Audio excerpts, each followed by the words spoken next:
Mornings. From the Rooney Moon Broadcasting Local News Center, I'm Kelsey Laurenz with your news as it happens. Following the granting of a restraining order to freeze any account at J.P. Stone Community Bank bearing the name Maciel or his Real Golf Limited Liability Corporation, an affidavit was filed by City Attorney Jared Morris indicating Maciel was able to withdraw all of the money in his account just before 9:20 a.m. The city filed suit against Maciel on Wednesday and the restraining order yesterday. The city was transitioning golf course operations from Real Golf to Touchstone and entered an agreement to purchase 15 pieces of landscaping equipment and other items necessary for operation of the course. In June, the city was contacted by TFC Equipment Finance Incorporated, which said Maciel had financed or leased the equipment but stopped making payments after Real Golf ceased operations at the course. The company estimated it was still owed approximately $85,000. Further investigation found Maciel owed other companies in the same fashion. Portales City Council looks to approve an agreement between the state and the city for public transit money. The plan calls for more than $340,000, with the bulk coming from the federal government. Also on the agenda, the city of Portales will be honoring Portales Fire Battalion Chief Stephen Kane for 20 years of service.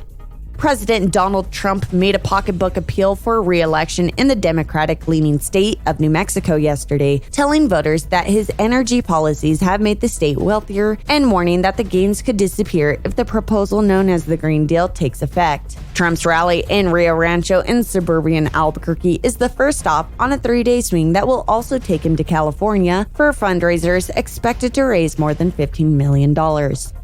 The Western Native Trout Initiative is awarding more than $200,000 in grant funding for 8 projects that benefit native trout species across the western United States. The community-based projects are funded through the National Fish Habitat Action Plan and the U.S. Fish and Wildlife Service. The projects were selected because of their emphasis on the collaborative action to address some of the biggest challenges facing the restoration and recovery of western native trout.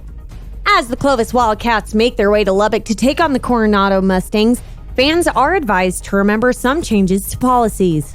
Plains Capital Park in Lubbock has instituted a new policy regarding what visitors can bring to games. These changes will be in effect for the Friday Wildcat vs. Lubbock Coronado game in Lubbock. As a part of enhancing existing safety and security measures across the district, Lubbock ISD is implementing a new clear bag policy for all visitors to Plains Capital Park beginning this fall. The new policy regulates the size and type of bag that may be carried into the stadium for any event at the facility. Exceptions will be made for medically necessary items after proper inspection. The Portales City Public Works Street Department has begun the work on an improvement project for Juniper Street from Abilene to Boston Street. The project will be ongoing for several weeks. The department has advised to watch for men and equipment working in that area. A big congratulations goes out to the Cannon Air Force Base. The 33rd Special Operations Squadron won the General Atomics Award for Air Force's Best RPA Squadron for 2018. A father and his 2 sons discovered an unusual fossil in the Ojito Wilderness near San Isidro.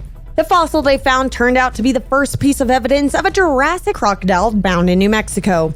Bob Chessenbro and his 2 sons had sent a photo of the fossil to Dr. Spencer Lucas, a paleontologist at the New Mexico Museum of Natural History and Science. Lucas confirmed the fossil is part of the skull of a Jurassic crocodile from around 150 million years ago.